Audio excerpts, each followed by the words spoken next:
In today's video, I'm going to show you how to copy text from any image in Windows 11. So first in your computer, open up your files, then look for that image that contains the text that you would like to copy and open it up.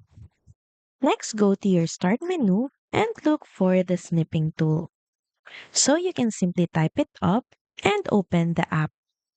So from here, click on the New button. And here, simply drag the area with the text that you would like to copy and and here click on the text options icon or the text actions icon. And here you can see that snipping tool is trying to recognize the text inside the image. And here you can drag your cursor to copy the text. Or you can also simply click on copy all text button to copy all the recognized text from the image.